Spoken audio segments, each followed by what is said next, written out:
everyone, welcome to the second episode of Score Settled Season 2. Now, we are going to take up another set of 5 questions that are very important with respect to your UGC Net Economic exam, and we are going to introduce some conceptual topics here which will help you in your exam and which will help you in attaining that conceptual clarity, especially related to the ISLM curve. Right? So let's start with the first question. Now, if the value of Keynesian investment multiplier is 4, which one of the following will be the corresponding saving function? Now, firstly, you need to know the formula for multiplier, Keynesian investment multiplier. It is nothing but M is equal to 1 upon 1 minus MPC. Now, we have the value of multiplier as 4. Right, which is equal to 1 upon 1 minus MPC. Taking MPC on the other side, we have 1 minus MPC is equal to 1 by 4. Solving this, we get MPC is equal to 3 by 4 or equal to 0.75. Now, this 0.75 is your marginal propensity to consume. But here in this question, we are given a savings function, right? So what will be the marginal propensity to save, which will be 1 minus MPC, right? So this will be 0.25. Now, out of these 4 options, we just need to find the savings function with the slope of 0.25, right? And that is in the case of option 3. Right, so this will be the right answer in this case. Now, in the exam, please be very particular whether you are given a consumption function or a savings function. If it would have been a consumption function, we would have found 0.75 as the slope, right? But because in this case we are given a savings function, so we are going to find 0.25 as the slope of it, okay? And accordingly, we'll mark our answers. So 3 is the right answer in this case. Now, next question. Which of the following causes a positive output gap where output gap is equal to actual output minus potential output? Now, positive output gap would be obviously imply that actual output is greater than your potential output. Okay, now you can note down some reasons for both positive output gap as well as negative output gap. Now the reasons for positive output gap, you can just note it down. These are: first, excessive aggregate demand. If there is an excessive aggregate demand, then we will have a positive output gap. Then there is overutilization of factors. That is another reason for a positive output gap. Third will be there is an economic boom, okay? And fourth will be there are supply bottlenecks. Either there are disruptions in your supply which reduces your aggregate supply, or there is a demand surge suddenly. Right? These are the reasons, prominent reasons for a positive output gap. Similarly, we can note it for negative output gap where potential output is actually greater than actual output, right? So what are the reasons for negative output gap? It is low aggregate demand, okay? Second is your recessionary situation, okay? Third is underutilization of resources or factors of production, and fourth is your negative supply shocks. So this will be helpful in your exam, so just note it down, keep a note of it, okay? Now let's come back to the question. Which of the following causes a positive output gap? Let's see. Population growth, no. Supply side factor. Technological progress, no. Overemployment of factors of production, yes, which matches our second reason, that is your overutilization of resources, okay? So third is your right answer in this case, right? Okay, moving on to the next question. Now, in the context of ISLM model, a higher propensity to spend results in, please, very important, note it down. A higher marginal propensity to spend means that a steeper aggregate demand curve and a consequently flatter IS curve. So if you're spending more means you're demanding more. Okay, so there will be a steeper aggregate demand curve and a consequently flatter IS curve. Why? Because a higher propensity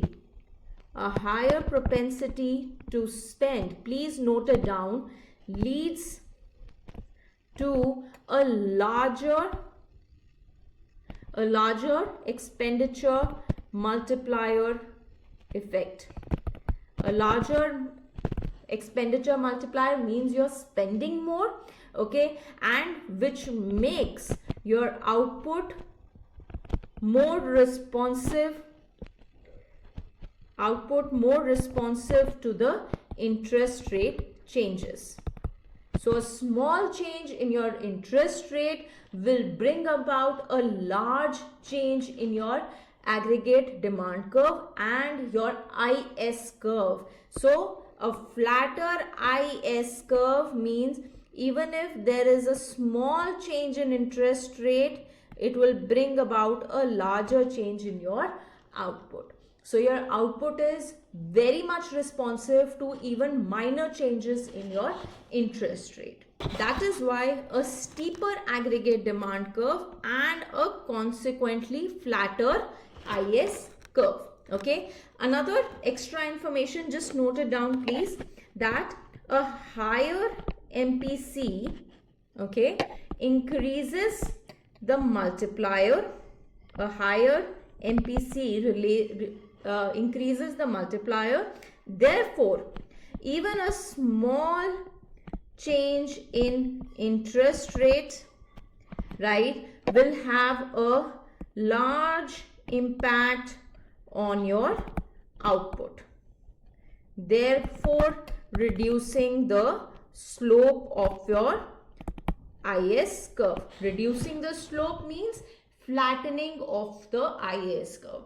If a curve is becoming steeper, that is, slope has increased. If the slope has fallen, means the curve has become flatter.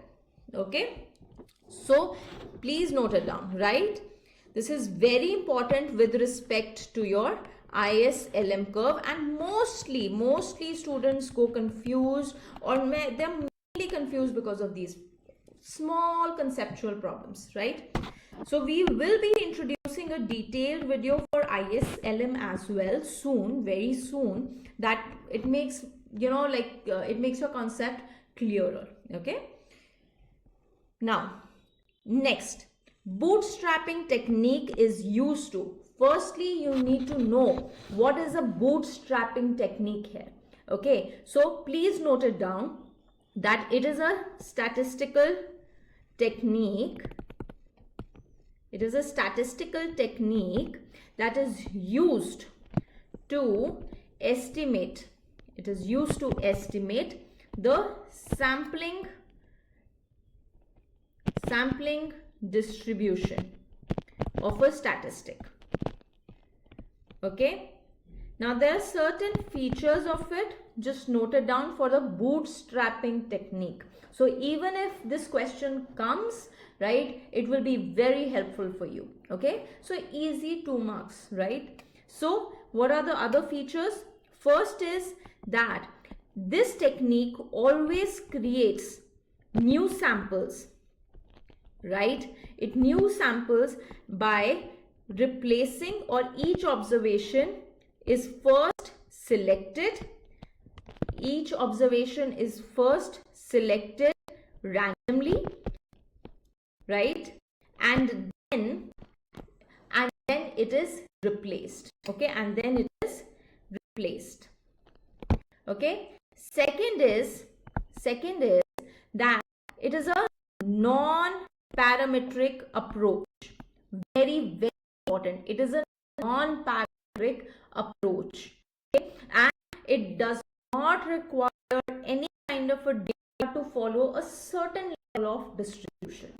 Okay, so it is like suitable for even skewed data. Your data is not normally distributed. This kind of a technique is very helpful even in a skewed kind of a distribution. Okay, so it is a non-parametric approach. Okay, so again, let's go through the options. That bootstrapping technique is used to obtain the sample distribution of parameters of interest. Okay. Next question. According to Granger and Newbold, a good rule of thumb to suspect that the estimated regression is spurious is given by, let's understand the question first. Okay. Firstly, you need to know that Granger and Newbold, right, they gave the work related to time series econometrics, okay, for identifying the negative impact of spurious regressions in a non-stationary kind of a data, right? So their main work is related to time series econometrics, okay, right? Then next term is your spurious. What is the meaning of spurious? Means it is a misleading or a false relationship between two variables, right? So that means that two variables may seem to be correlated, right, but are actually not perfectly related in your reality. So spurious is a false relationship that is there, and if you identify a spurious relationship in a regression model, it is best to get rid of it because it will give you misleading results later. Okay, so this is a kind of an error in your model. Okay, now the answer with respect is when there is a spurious relationship, okay, when there is a false relationship in this kind of a data. So one thing that you need to know is that there is high R square, that there is a high R square, implying that it may feel that the independent variables are very much capable of explaining the dependent variable or explaining the changes in the dependent variable, but that is actually not true. So one thing about spurious relationship is that there will be a high R square and there will be a presence of some degree of autocorrelation in the model.